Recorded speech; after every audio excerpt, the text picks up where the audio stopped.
முதல் முறையாக ஒரு இங்கிலீஷ் புக் படிக்கணும்னு ஆசைப்படுறேன். அது வந்து ரொம்ப கொஞ்சம் சிம்பிளாகவும் இருக்கணும், அதே சமயம் வந்து பயங்கர இன்ட்ரெஸ்டிங்காகவும் இருக்கணும் அப்படின்னு உங்களுக்கு ஏதாவது எதிர்பார்ப்புகள் இருக்குது அப்படின்னா அதுக்கேற்ற மாதிரியான ஒரு புக்கு தான் battle for power by Praveen Kumar.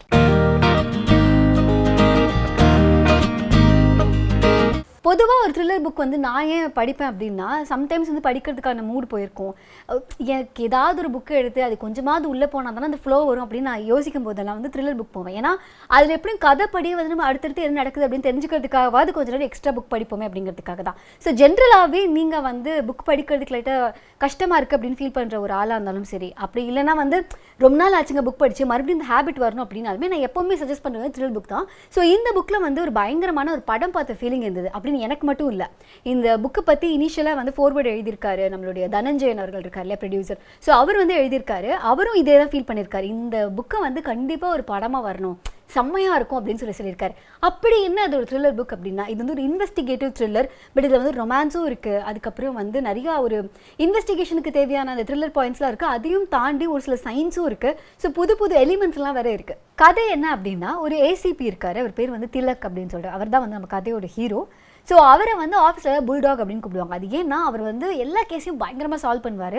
But அவருக்கு ஒரே ஒரு பிரச்சனை என்னென்னா, பயங்கர இமோஷனலாக இருக்க மாட்டார், ரொம்ப சோஷியலைஸ்லாம் பண்ண மாட்டார், பார்க்கவே ஒரு ஸ்ட்ரிக்ட் ஆஃபீஸர் மாதிரி இருப்பார். அப்படி ஒரு திலக் அப்படிங்கிற ஒரு ஆஃபீஸர் வந்து திடீர்னு ஒரு நாள் காலையில் வேற ஒரு இடத்துல வந்து ஒர்க் பண்ணிட்டு இருக்கும்போது கால் வருது.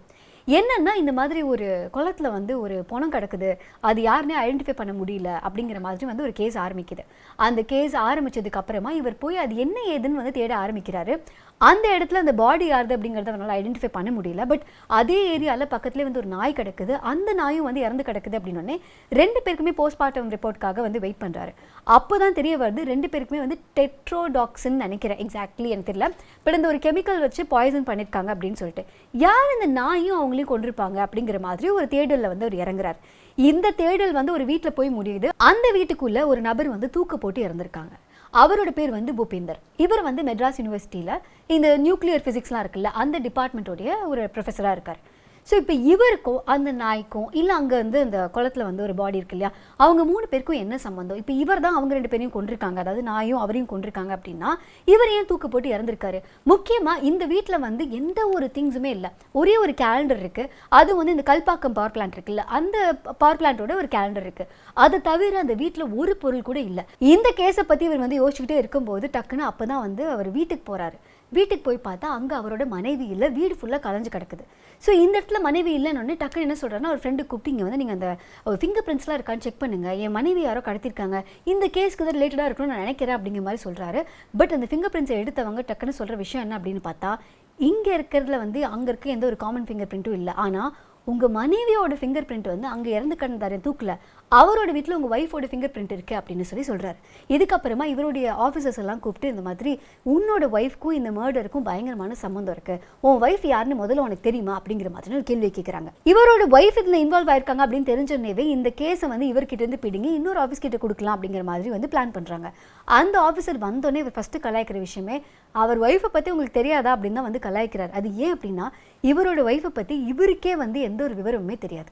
அதுக்கு வந்து ஒரு ப்ராப்பரான ரீசன் இருக்குது திலக்கிட்ட. ஏன்னா அவரோட மனைவியை காதலியாக வந்து பார்க்கும்போது ஆக்சுவலி என்ன ஆயிருக்கும் அப்படின்னா, அவங்கள வந்து ஒரு ரோட் சைடில் தான் அவங்கள பார்த்துருப்பாங்க. இவர் வந்து சின்ன வயசுலேயே இவங்க அம்மா அப்பா வந்து ஒரு ரோட் சைடு ஆக்சிடென்ட்டில் வந்து இழந்திருப்பாரு.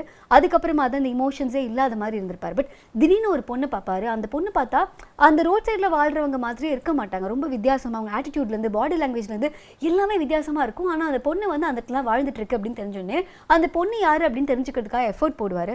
அப்போ தான் அந்த பொண்ணுக்கு வந்து காது கேட்காது, வாய் பேச முடியாது அப்படிலாம் தெரிய வரும்.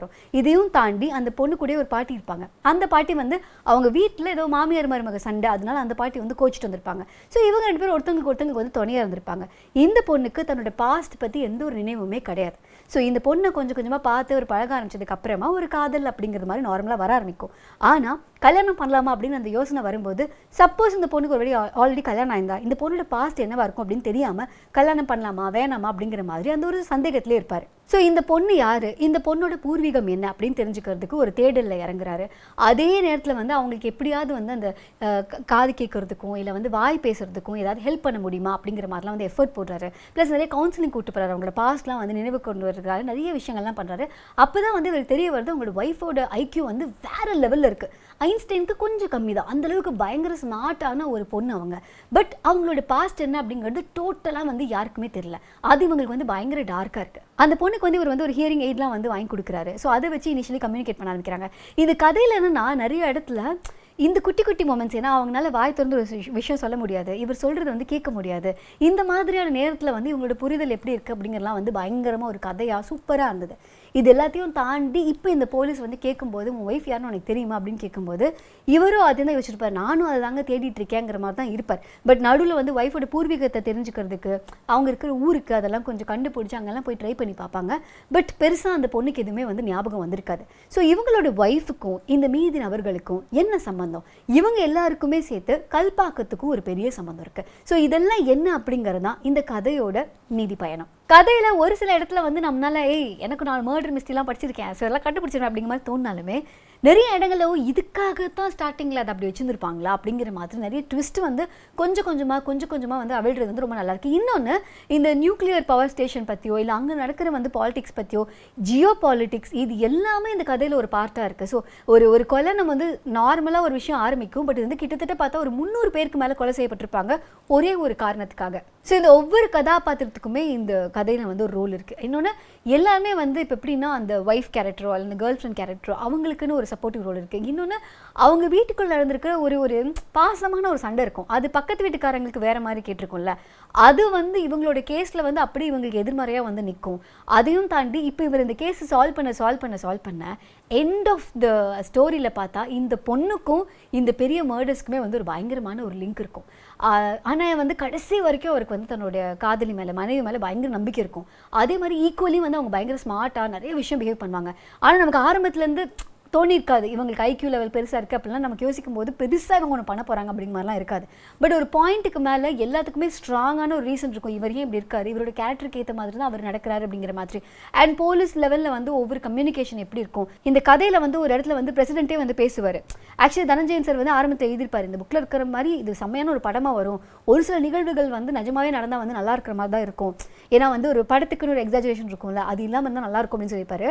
அது ஆக்சுவலி என்னன்னா ஒரு பயங்கரமான ஒரு இஷ்யூ நடக்கும்போது டக்குன்னு பிரசிடென்ட்டே வந்து நமக்கு ஒரு சில ரூல்ஸோ அதெல்லாம் தகர்த்தி நமக்குன்னு ஒரு சில என்ன சொல்லுவாங்க பவர்லாம் கொடுப்பாங்களா அப்படிங்கிற மாதிரி நமக்கு தெரியாதுல. ஒருவேளை கொடுத்தா எந்த அளவுக்கு இது டக்குன்னு முடிக்கலாம் அப்படிங்கிற மாதிரிலாம் இருக்கும். ஸோ இங்கேருந்து சென்னையில் ஆரம்பித்து கல்பாக்கம் போய் அதுக்கப்புறம் வந்து கொஞ்சம் ஆந்திரா பார்டர் போய் அந்தமான் வரைக்கும் ட்ராவல் பண்ணுற மாதிரி இந்த கதையில் வந்து நிறைய இடத்துல நிறைய விஷயங்கள் நடக்கும்.